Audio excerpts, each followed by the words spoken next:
This conference will now be recorded. Hi, everybody. Welcome to Ann Ortelee's weekly weather from May 12th to May 19th. The weekly weather is back. It's back after a hiatus due to the eclipses, which eclipsed me and took me out of my life and into my world. Off we go. Okay, we had a new moon a couple weeks ago, last week on the 7th of May. Hopefully you did a nice new moon ritual for yourself. The new moon is very juicy following the Jupiter-Uranus conjunction at 20 Taurus, which starts a new 14-year cycle for all of us. These are the dates for the activity in May. This is a busy month, as they all have been this year. There's a little part of us that goes, when's it going to get easier? And then the skies go, not yet. But hopefully you got to see the Northern Lights this weekend. I was able to see kind of a little bit of them. Not much, but a little here in Florida, because my apartment looks north and west. But more importantly, I had lots of friends in high places, Maine, Montana, California, Sedona, and they all saw them and posted pictures. So I felt like I had a vicarious ride with those Northern Lights. As mentioned in the last podcast, the reason I've been gone the last 2 months is my sister has dementia, and this is her baby Mary. You can see she's very cute there with a little blonde hair. The oldest, and then my brother, and then my sister. And she has some frontal temporal dementia, which is the same as Bruce Willis has from head trauma. She was very athletic. I was the reading sister, and she got put on hospice. So that kind of blew up the beginning of the eclipse period. And then my aunt, whose husband died last November when I was having my surgery, is moving here to Florida because she has a little dementia, and she's going to be living in a memory unit near me, and that's her with my dad and my grandparents, the paternal Ortelee grandparents, and me and Aunt Carol last September. So she's coming here, which is next week's job. We're moving her next week. And then my brother had a car crash, totaled the car, had surgeries, in a wheelchair, recovering out there in Palm Springs. And that's him and I and Mary on the front porch in the house we grew up on Smallwood Drive. So he is better, but he has this huge scar in his back, and he is learning to walk again, and hopefully dealing with a titanium pole in his back that has really changed his life. So that was why I was missing for 2 months. Now I'm back. Saturn's finished its first pass to my sun, thank heavens. Got 2 more to go till the end of February, but hopefully they don't take me out like the eclipses did. And as mentioned, this is the solar eclipse. You can see the new moon was activating all my stuff, and it was big. Venus opposite my Mercury. I had to go hang out with the Sibs, and the eclipse that was the lunar eclipse was right on also on my Mercury. So this was a big one.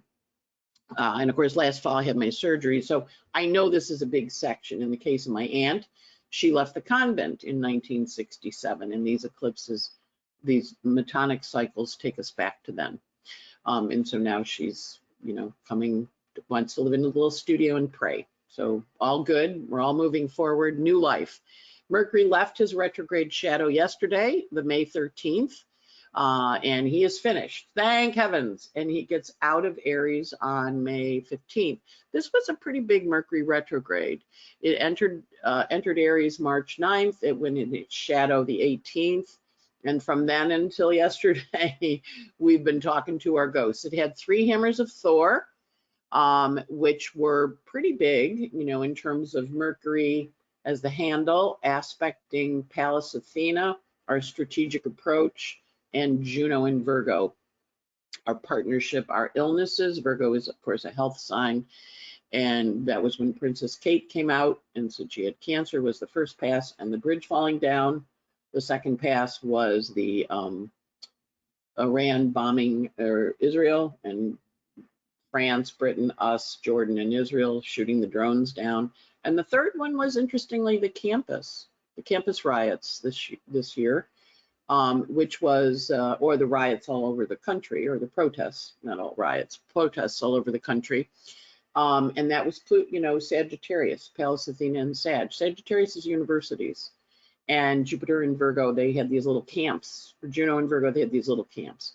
So it's interesting to watch the heavens unfold. We are done with this Mercury retrograde. We are going to have 3 retrogrades in fire this year, right? This one's the first. We have another one in Leo. We have another retrograde in Sag. Aries is always action. So we're going to watch this puppy, the energy that went on, because we remember the eclipse happened under Mercury retrograde shadow, as the eclipses, both of them. And we also had the Jupiter-Uranus conjunction happened while Mercury was still in his shadow. He wasn't retrograde. So these are bigger energies because of that retrograde, and with the opportunity for us to revisit, revise our communications. When we look at the week ahead, we have the Sun-Uranus conjunction. And I'm in my bright sunny apartment, so I have to lean in a little to see it. May 13th, that was Monday. So the Sun-Uranus meeting up, activating that Jupiter-Uranus. Now remember, whenever a conjunction happens, the Jupiter-Uranus conjunction happened on April 20th. And when a planet comes to activate it, it goes, oh, hi, you want to do something? When the sun comes to it, it says to us, our ego is setting off, our purpose is setting off. We're seeing it in a new way. So Sun-Uranus coming in helps us look at something and go, wow, I never saw it that way before. And so that's important. And it activates that next 14-year cycle. The next one up is Venus in a sextile to Saturn. Venus forms, and that was also Monday. Venus in Taurus is her favorite sign, sextiling Saturn in Pisces. Saturn in Pisces is a karma. Pisces is a karma sign. When you have planets in Pisces, they have kind of a stronger karma because they're the last sign of the zodiac. They're the last dribs and drabs before it goes into the new energy of Aries. Think a couple hundred years ago, the growing season, there no work to do in the field. It was too cold to plant in Northern Europe, because this is I do Northern European astrology, right? So it's based on the path of the sun. So, that's why it's called blanking. It's tropical, tropy. Tropy means the sun. It goes up to the top, comes back down to the equators, marking spring and fall, goes down to the Capricorn solstice. The solstices of Capricorn and Cancer. So we know the energy of the sun invites us to expand and grow as it comes to meet something. And we also know that with Saturn in Pisces, we're waiting for the new season to begin. We've done all the work we can possibly do in our field, and we're waiting. And so Saturn Pisces is a time of reflection, or Pisces planets are planets of reflection. I should show down. I have had, you can see my coffee's hitting. Planets of reflection, but they're also planets of wrapping up the previous 12 signs. So right now we have both Saturn and Neptune in the last sign of the zodiac. Now Neptune's going to be sitting at 29 Pisces all summer long before it goes into Aries next year, starting a new cycle. And it's been in Neptune for 14 years. So go back to 210 when it went into Neptune. Saturn's been in Pisces since spring of last year, March of last year, but he'll be in Pisces through next year. So this year he's roaming between 12 and 17. And he's asking us to think back on our past and remember and look at things and kind of come to understand them in a different way. And energetically, he's back to 95, 96. And he's back to encouraging us to think about the bigger cycles of our life, right? Because 95, 96, he was last in Pisces. And he does every 29 years, he goes into a new sign. So when we're looking at him, understanding his purpose and our point in our life, we go, oh, okay. So now Venus met Saturn in February when she was in Pisces, and now she is in an opening sextile here at 17, carrying Saturn's message of letting go, karma finishing out into the world. Next year when she meets him, because she meets him once a year, she'll carry his message out into the world. So we watch this because she's going to say, remember what was going on in February when I met Saturn? And you go, yeah, let's carry that message out into the world now. And she's in one of her favorite signs. So as she carries this message out, we have a different understanding of our karma, our purpose, our path, what the results of our actions are in the world. And so yesterday, with Uranus on the sun, is an aha moment. Oh, wow. And it activates that new 14-year cycle that's happened on April 20th when Jupiter and Uranus met up at 21 Taurus. But now Venus is here. She rules that Sun-Uranus conjunction as well as Jupiter. And she's saying to Saturn, hey, you know, these guys just met up in Taurus. Why don't we do something with them? And Saturn's like, okay, because he's in a sextile to them. Sextiles are working energies, where he's like, I like those guys. Let's do something. So it's a nice energy for initiating things. Next up, we have the Ceres stationing to go retrograde. Now, Ceres is our planet of how we nurture and take care of each other and each other's being. And she's stationing on a world point, and she's doing it on Wednesday. World points in Capricorn are 22.5, a degree on either side, so it's 21.5. And when she stops, she goes backwards now until we get to Virgo time. And we're going to watch her backward motion as we work with her energy. And so Ceres right now is out of bounds. She rules the nurturing, mothering principle. Her daughter has returned to the above world from the underground. We have spring. Remember, she's in charge of spring and summer. And as she goes backwards, she asks you to reflect on the nurturing lessons you received. She's in the sign of Capricorn. You received that created the karma that you have now, right? So it's just very thoughtful week is the way we're going to say it, with Ceres stopping. And she's stopping. You know, these guys, Venus is about to trine her later this week, but Uranus and the Sun and Jupiter all trined her recently and said to her, oh, hi. Now, she is in a distributing trine because she's slower than Jupiter and Uranus, but she's faster, she's further out than the Sun. She's faster than Jupiter and Uranus. I said that wrong. So she's in a distributing trine for them. But from the Sun's perspective, the Sun is carrying her nurturing message out because he's slower than she is, as is Venus, right? So we have this mix of look back at the past, Jupiter, Uranus, look forward to the future, Venus, Sun. And again, gentle energies. Mercury, the anaretic degree of Aries, just poking one more time. So just watch for a little pokey as Mercury gets ready to shift, because Ceres is going to go backwards till the fall, but every time something comes up, she's going to lean in and go, remember when that happened? Kind of like those friends that always remind you of the things you did that you go, oh, you know.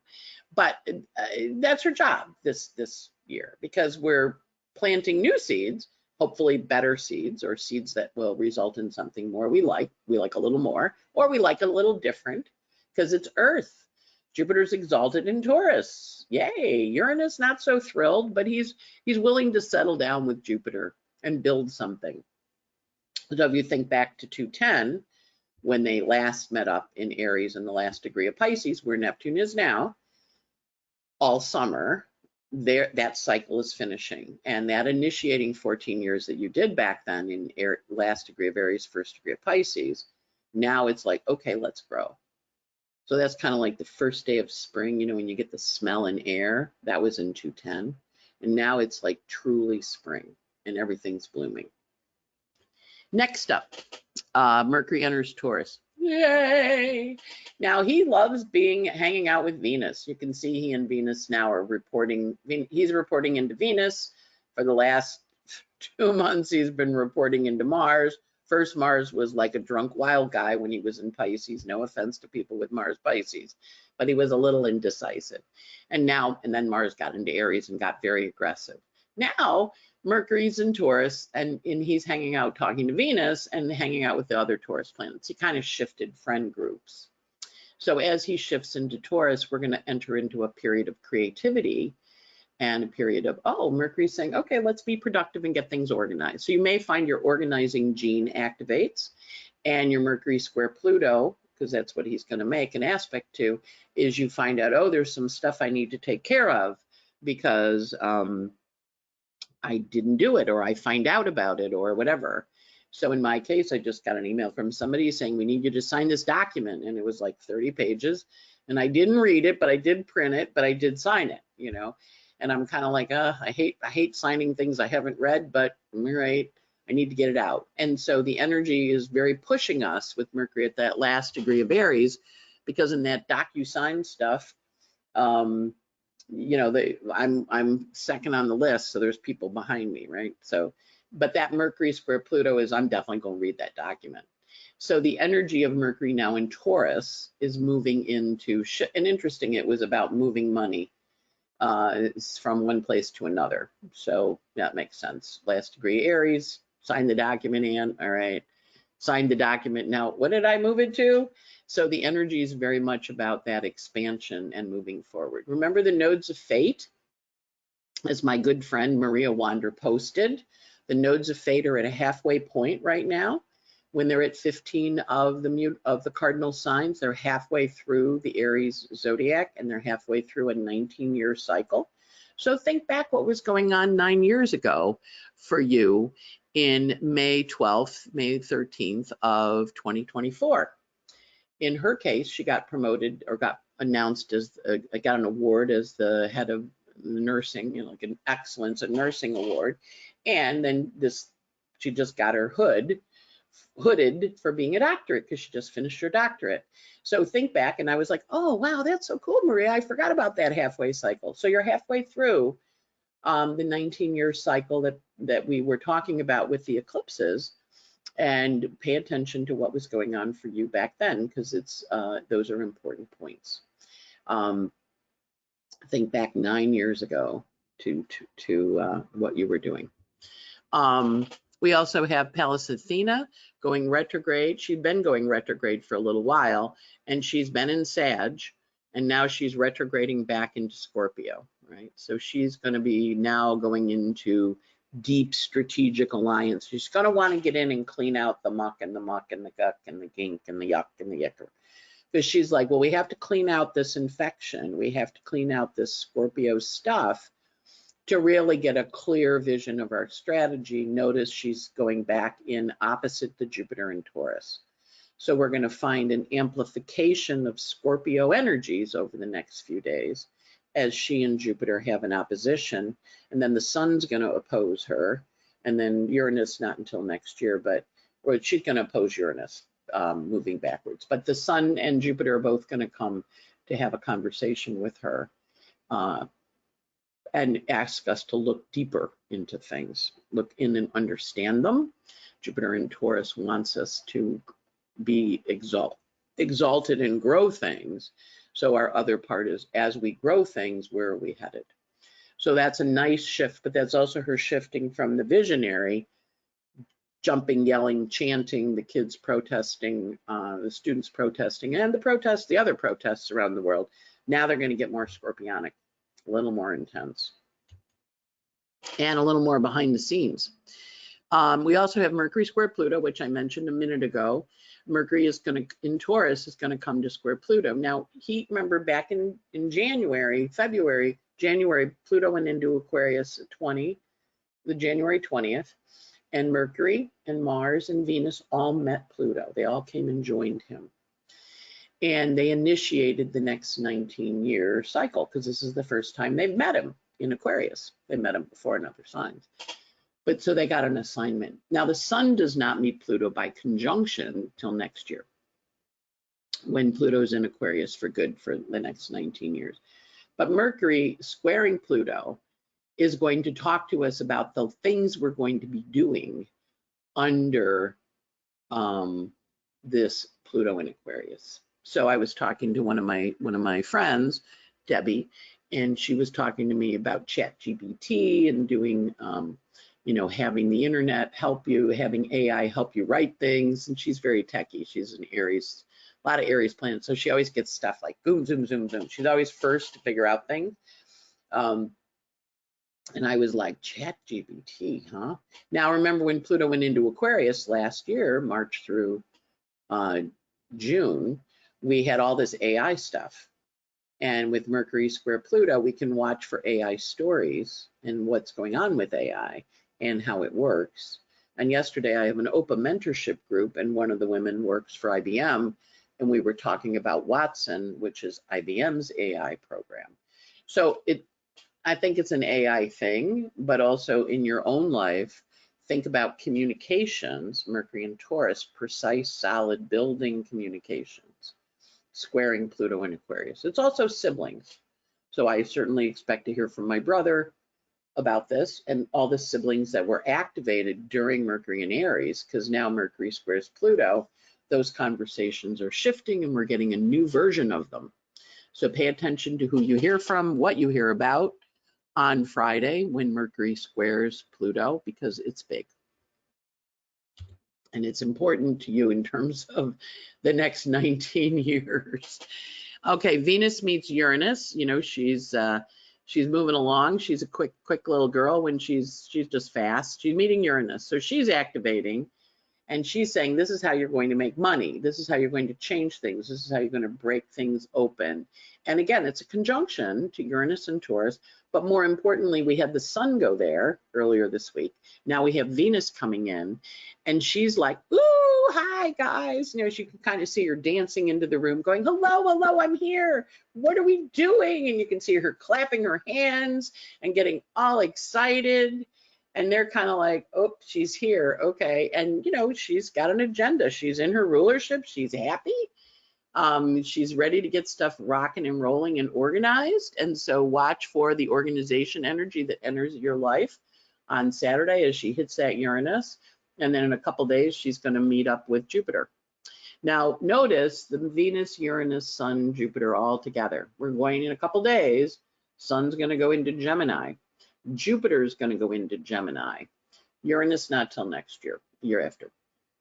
And Venus is going to go into Gemini. And Venus and Sun are going to have a cazimi the first week in June, which means Venus is conjunct the Sun. And that sets off a 4-year cycle, echoing the 8-year cycle from June of 2020. We'll talk about it. I'll do a webinar on it that you can purchase for more info. But more importantly to remember, this is a 4-year, you're feeling that 4-year energy. What did you do in 210? Now what do you want to do, right? And so there's this expansion that's taking place as Venus and the Sun meet up in Gemini. So we'll see what happens. I'm waiting on a pregnancy news, okay, because the Venus-Sun conjunction of a sibling. So we'll see if I hear pregnancy. I know what I'm thinking that's going to be, but we'll see what it actually turns out to be. And also Venus-Sun is new beginnings, new ideas. In Gemini, the sign of communication, writing, connecting, and talking. Next up, we have the Sun-Jupiter conjunction. So, you know, the Sun met Uranus at the beginning of the week. He meets Jupiter at the end of the week on Saturday. And again, Sun-Jupiter is an abundance energy. It's a little over the top. It's also sextile to Neptune, right? The opening sextile to Neptune at that anaretic degree of 29 Pisces. So again, a very tremulous energy, but a very creative energy. So this week has oodles of creativity that it wants to bring to us. And then we're going to have the Mars come in and click off that North Node. That'll be next week. But you can see Mars is sitting here revving his engines, like ready to go. And we also have Pallas Athena coming into the opposition with Jupiter. So it's strategic plans, great opportunity for you to make plans about what you're bringing in the next 14 years. People are going to want to talk to you about what are your plans, what's your vision, where are you going, how's that going to work. We're thinking big picture here, not the details, but the outline, the sketch, the approach. And it might not be, well, this is a blank, I don't have this. Well, this is, but you know that needs to be done, right? So don't sweat the small stuff, just do big picture and go, well, I think it's going to be this, this, and this. And it's like, all right, that's a good start, right? So this is a starting energy. Sun, Jupiter once a year, Sun, Uranus once a year, Jupiter, Uranus once every 14 years. So there's a forward motion energy there with that. This conference will now be recorded. And so forward we go. I forgot to take the phone off the hook. There we go. Sun, Jupiter calling, right? All good. Actually, that was my assistant, Rose. So I'll have to call her when I finish with this. Next up, the sun is in a sextile to Neptune, which is, of course, good. But it's also, as the sun is sextiling Neptune at the very last degree of world prominence, as the sun jumps into Gemini, we're going to really feel like, oh. And the sun is also opposite to Pallas Athena. And so we're working with that energy in terms of how it moves forward. And we have Mars on the node of fate, which is big deal. And that you're going to feel that build. Remember, Mars we feel as he's coming in. So as he's coming into that north node, we're going to be taking action and figuring out how to move things along. Okay, I have a recorded new moon webinar out there that you can purchase. That was Taurus new moon manifestation. I also did the great Jupiter-Uranus conjunction, starting a new 14-year cycle. I am also a friend of mine. I'm going to be speaking at OPA, the OPA retreat, Connect and Learn out in Park City, Utah in October of this year. I'm going to be running a group, which I believe is full, but there's a lot of other groups, and then there'll be group activity. It's not the building an astrology practice, it's just a general astrology conference. So check it out and sign up. Beautiful mountains. If you've never been to Utah, the mountains are gorgeous. And then my friend Alexandria and Ariel Gutman are running a retreat on May 27th to June 9th, which is going to include that Venus-Sun conjunction. One of my friends is going to it. And Alexandra's wonderful. She's Greek, so she knows all this really cool stuff. And you can sign up for Cupful of Stars with a theme song sent directly to you as we go forward. Okay, so let's talk moons this week. I realized I forgot to do that last week. I'm getting back in the groove again. Okay, so the sun is going from 14 Taurus through 17. He's going to be on a world point when he's at 15 Taurus. He does have a stressful aspect with the nodes of fate. Hang on, I got the wrong dates here. I got last week's. That kind of day. Mercury's not quite out of his retrograde shadow. Yeah. I pulled it up and I didn't look at the dates. And Ortelee being that girl. All right, here we go. Thank you. I knew I had them. Okay, so to this week, the sun is going from 21 Taurus to 28 Taurus, with the highlights being the Sun-Uranus conjunction on 13th and the Sun-Jupiter conjunction on the 18th. We also have Mercury zipping along, leaving his retrograde shadow and entering Taurus. He enters Taurus on May 15th, and he is from 25 Aries through 3 of Taurus, including his little square to Pluto there. Venus this week is going through the world point. She's going from 13 Taurus through 24 Taurus, and she's on the world point the 10th, 11th, 12th, and 13th. And then she's off of it, actually more the 12th, 10th, 11th, and 12th. And she has that sextile to Saturn, and she also has the conjunction to Uranus. Next week, she'll have the conjunction to Jupiter. Mars, moving slowly, has semi-squares to both Uranus and Jupiter. That's on the 10th and the 17th, so it's a little stressful energy with Mars, and he's rolling. He's going pretty quick. He's going a degree a day, which is fast for him. So he's going from 7 Aries to 14 Aries this week. Neptune not doing much, trining Pallas Athena. That's going to happen on the 18th. And we have the 2 retrogrades.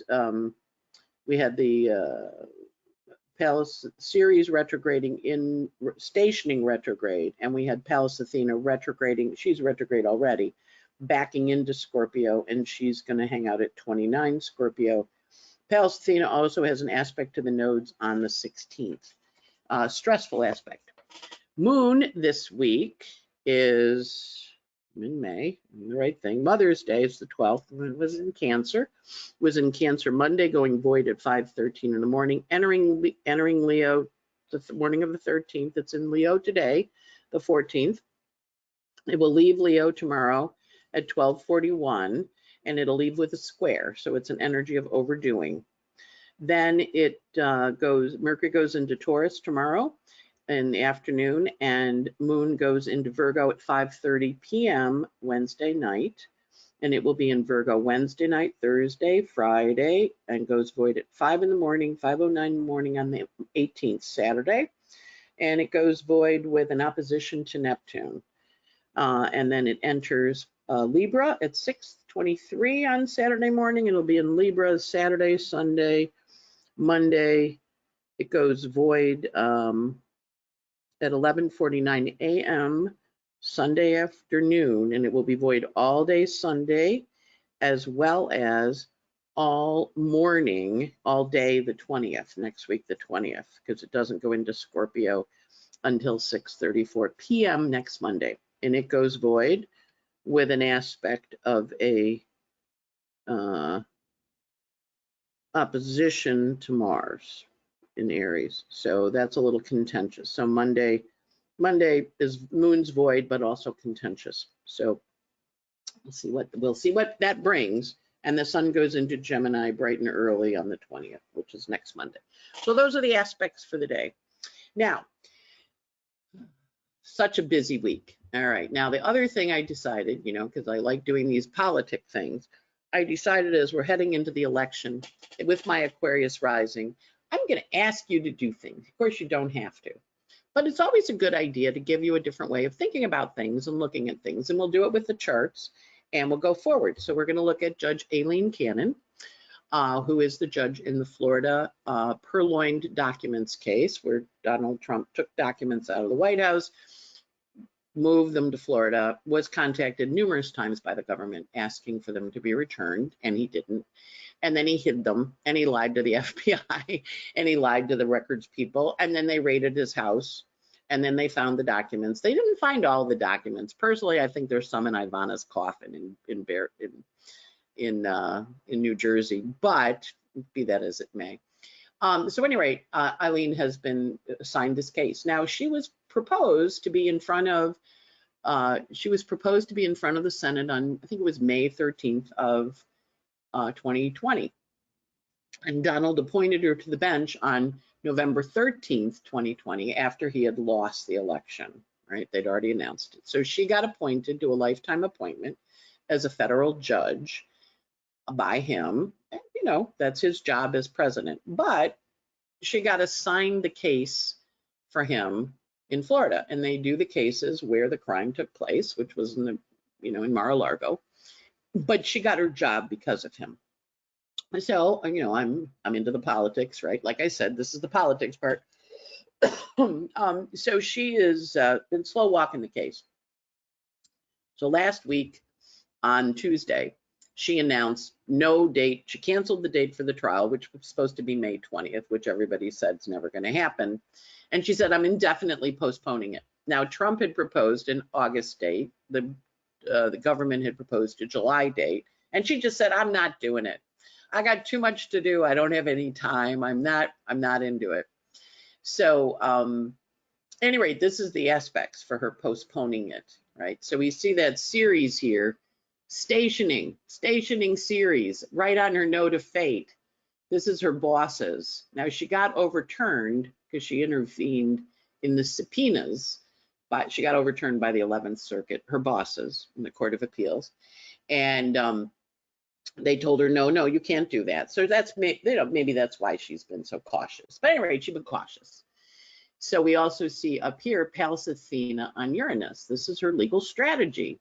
And of course, we do have that hammer of Thor, Mercury forming the hammer of Thor, Mercury on a world point. And the North Node here on the goddess Eris, the goddess of discord. Now, back when I was a youngster, when I first moved to New York, I worked for a lady crook. And her name was Sandra Brown. And she stole millions of dollars from the federal government. And she had an article in People magazine, and she bounced all my paychecks, as well as everybody in the offices. I made payoffs to loan sharks. I saw my first penis in real life. I'd seen pictures of penis, but I'd never, because I had this loan shark that exposed himself to me because he had the hots for me. It was very dramatic. But my mother wrote a letter to Congressman Horton saying, this woman is a crook. Please do something. And we see this. We saw it with Bernie Madoff. the people had been writing going, whatever he's saying he's doing, you can't possibly do it. We saw it. We see it with the fraudsters. It always gets reported. So anyway, a couple years went by and I got a call from the DA in the Southern District of New York and said, did you work for Sandra Brown? Yeah. Did your mother write a letter? I said, yeah, my mother wrote a letter to Congressman Horton, who told her that, there was no such Sandra Brown looking, even though she talked about it in People magazine. So I got brought down and got interviewed and testified at her trial because of the letter my mother wrote. So I just want to say letters are very powerful. The federal government keeps them, okay?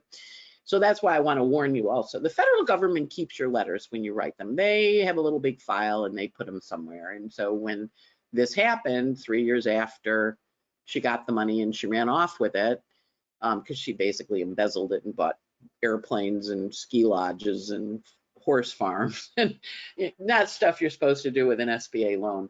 But I got to testify at her trial and she did go to jail for 10 years.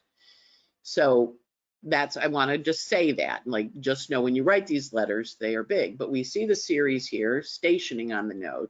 We also see Vesta here about to go into Scorpio, into the boss's house, like literally this week. Now, this is a solar chart for her. We do not have a time. However, I like solar charts. They really work. That's why you read those sun sign columns and they're right. And we also have the Jupiter-Uranus down here. So if you've been following the case, one of the people I watch is a guy named Glenn Kirshner on Justice Matters. And he said, you can file a judicial complaint against Aileen Cannon. So I did. And the video instructions on how to file the complaint are on this YouTube video. It's about 12 minutes and 41 seconds into the video. He steps you through how to do it. But basically what you do is you go to uscourts.gov and you download form AO310. So when I looked at that, I'm like, Ann Ortelee, 310, I got it. I got to definitely tell everybody they got to download this. And it's a complaint of judicial conduct. You fill it out. It's very straightforward. You mail it to the U.S. District Court of Florida, 11th Circuit, and the case number is 23-80101-CR-Cannon, and you mail it to the clerk's office, 11th Circuit Federal Court of Appeals, 56 Forsyth Street, Forsyth Street, Northwest, Atlanta, Georgia, 30303. So if you're in the mood to stir the pot a little, and you're annoyed, this is an opportunity for you to write a letter. And I'm going to be giving you opportunities. You don't have to take me up on them, but I'm Aquarius rising and I'm a little bossy. So I'm like, yeah, let's all file a complaint on her. I didn't even know you could do this. But I did know my mother wrote to Congressman Horton about SBA, and he checked in and he said, the SBA says they have no record of her. Then after she stole the $14 million, they found my mother's letter and they came looking. So I think it's worth it. I just wrote and I said, we're entitled to a speedy trial, and Trump's team said he was ready for August 12th. Let's go with that. Why are you postponing this indefinitely? Admittedly, she's a baby judge.